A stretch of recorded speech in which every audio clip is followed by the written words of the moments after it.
Alternativa extraterrestre, el punto de encuentro para la gran familia del CIO.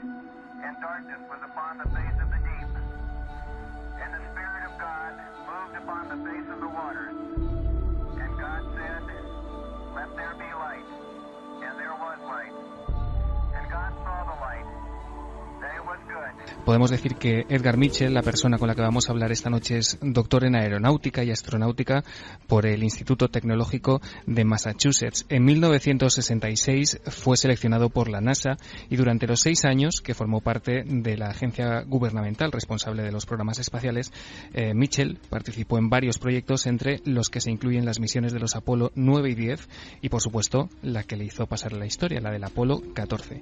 En esta, que se llevó a cabo en 1971, fue escogido como piloto del módulo lunar y durante la misma se convirtió en el hombre que ha realizado el paseo más largo por la superficie de nuestro satélite. Exactamente 9 horas y 17 minutos.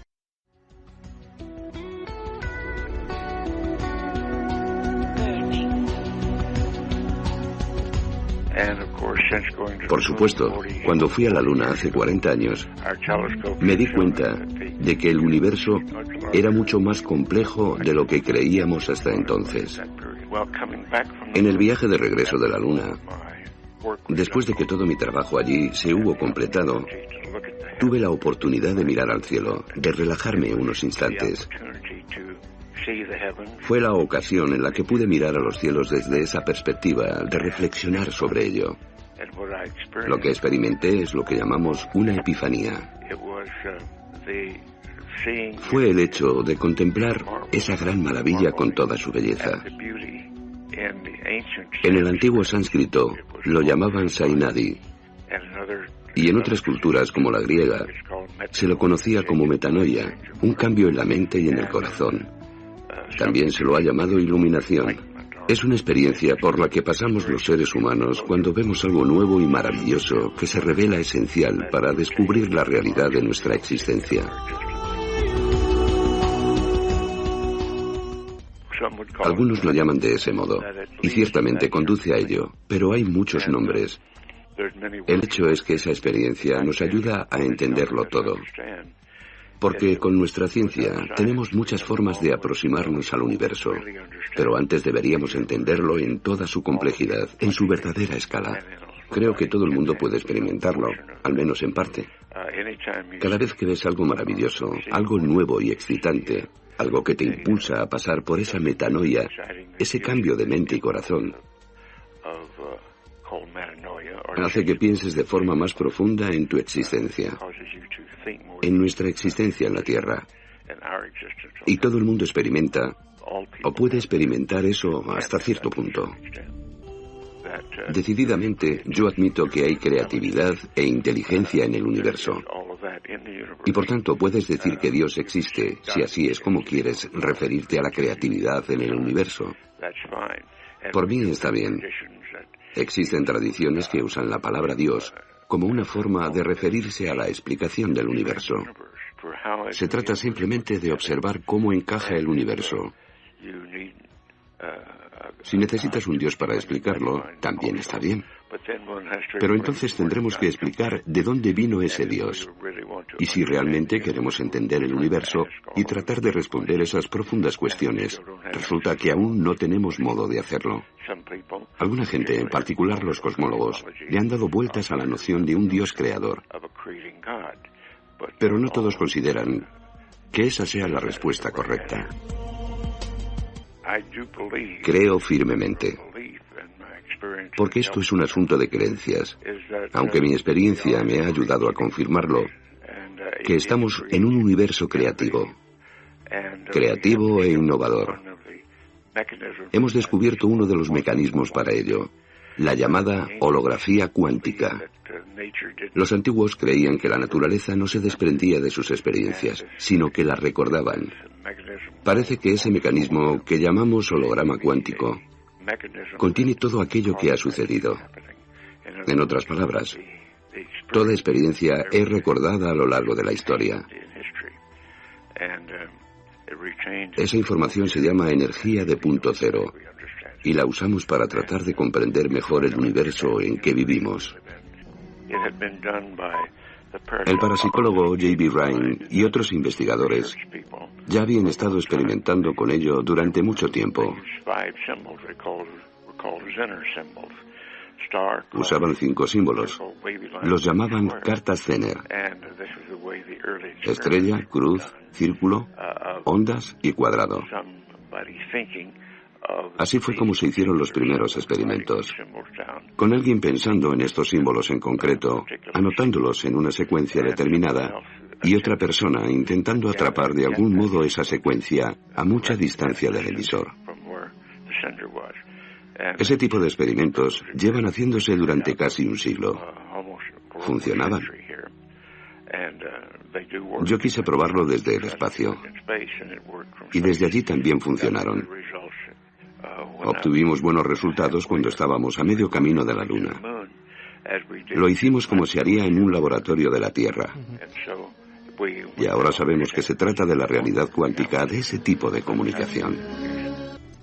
No, pero hicimos muchos tipos de estudios, meditaciones y experimentos para tratar de rescatar datos.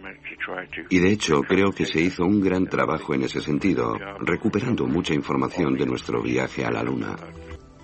No, les pareció que era un poco raro. Pero en la balanza pesaba más el trabajo científico.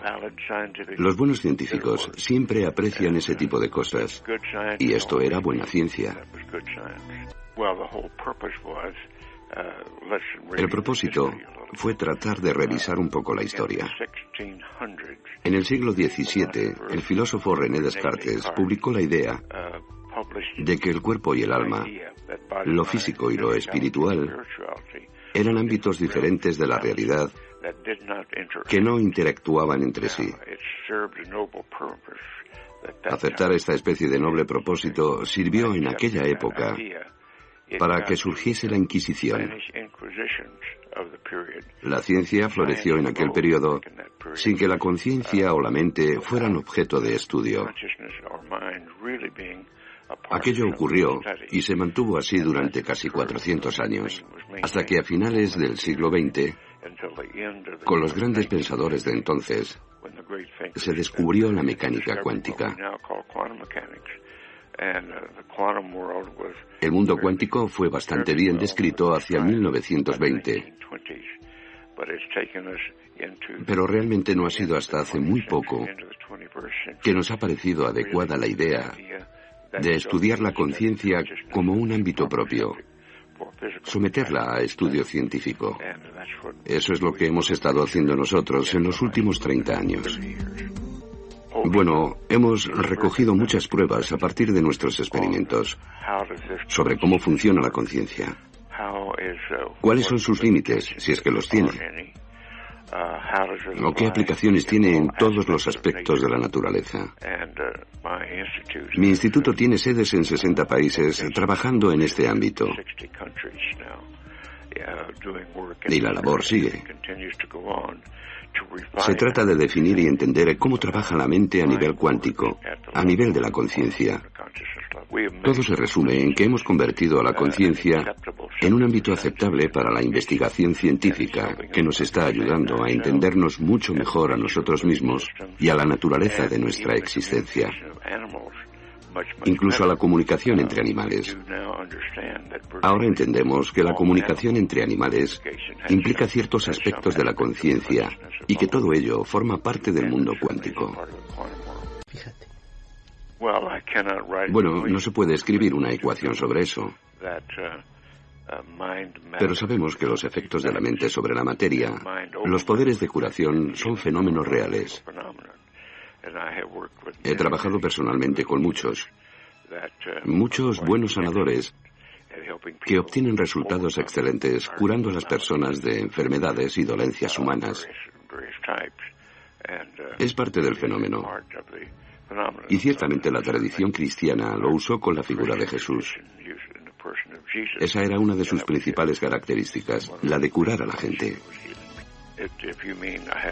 Si te refieres a extraterrestres, o a otras civilizaciones, o a seres en otros planetas del universo, por supuesto. Definitivamente no estamos solos en el universo. Las pruebas son abrumadoras. Y aunque yo no he tenido experiencias de primera mano con visitantes alienígenas, sí que conozco a gente que las ha tenido. Y sé que la visita de extraterrestres procedentes de distintas partes del universo es un hecho.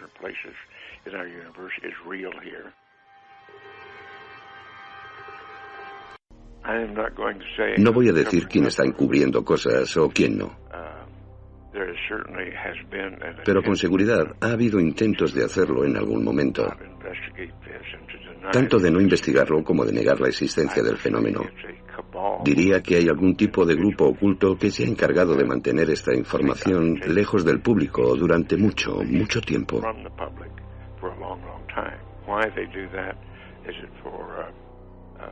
Si el motivo por el que lo hacen tiene que ver con lo militar, como que querían descubrir el tipo de energía de los visitantes extraterrestres que quieran usarlo para hacer dinero, no me sorprendería.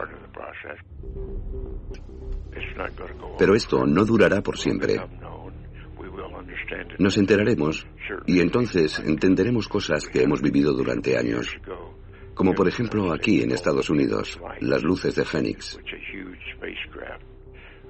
Un suceso en el que una enorme aeronave, con seguridad no de las nuestras, sobrevoló la ciudad de Phoenix en Arizona. Fue de noche y cientos de personas fueron testigos, algunas de ellas muy importantes. Así que, aunque yo no he tenido ninguna experiencia de contacto extraterrestre, he conocido y conozco a mucha gente que las ha tenido. Yo me crié en la zona de Roswell, en Nuevo México, uno de los primeros lugares en los que los visitantes extraterrestres fueron percibidos y que luego ha pasado a la historia. Cuando regresé de mi viaje a la Luna a mi hogar, cerca del área de Roswell, di algunas conferencias y fue entonces cuando algunos descendientes de las personas que habían estado involucradas en el incidente contactaron conmigo. En concreto, los hijos del enterrador que proporcionó los ataúdes para los cadáveres de los alienígenas. También conocí a uno de los oficiales de la oficina del sheriff que se había encargado de desviar el tráfico alrededor de la zona del accidente. Y a otro oficial militar que era amigo íntimo de la familia y que atestiguó que el incidente de Roosevelt fue real. Toda esta gente me contó su historia, su implicación en el incidente. Pero está esa historia de uno de mis colegas, Gordon Cooper, cuando estaba de servicio como oficial en el aeropuerto espacial de Edwards. Después de su primer vuelo al espacio, vio como una de estas naves aterrizaba en la base. E incluso se tomaron fotos de ello. Pero enviaron a oficiales militares de Washington y Cooper nunca volvió a escuchar nada sobre aquello. Es una de esas historias que quedan inconclusas. Tenía un equipo de filmación que trabajaba a mis órdenes en un proyecto de sistemas de aterrizaje en Dry Lake Bed, California. Estaban filmando en las instalaciones. Entonces, un pequeño disco sobrevoló el lugar donde ellos estaban y descendió con algo parecido a trenes de apoyo. Aterrizó a unos 13 metros del equipo.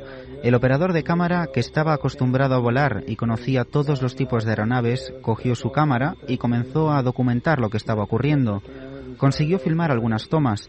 El objeto se elevó, recogió el tren de aterrizaje y desapareció a gran velocidad. Los miembros del equipo vinieron y me contaron lo sucedido.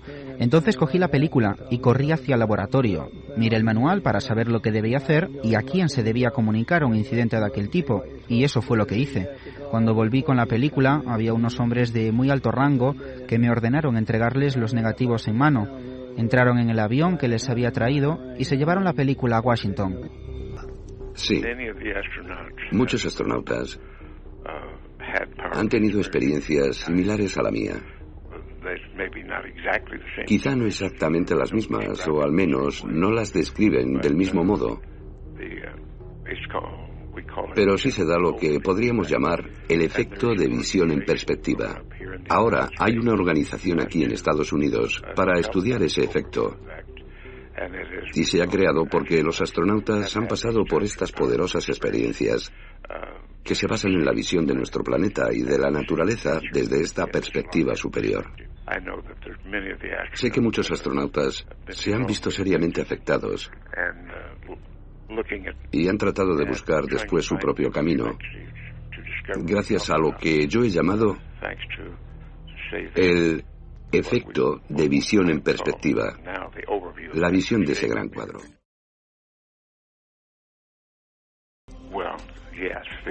Sí, el consejo que siempre doy a quien está tratando de construir su vida de este modo es que aprenda a servir a un bien común. Es algo muy satisfactorio.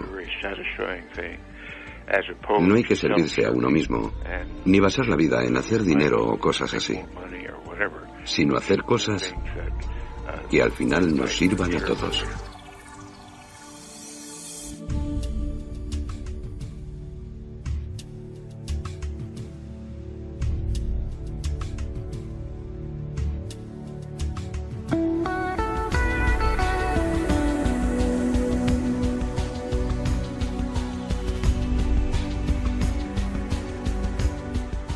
Alternativa extraterrestre es una idea original de Jorge Alberto Suárez.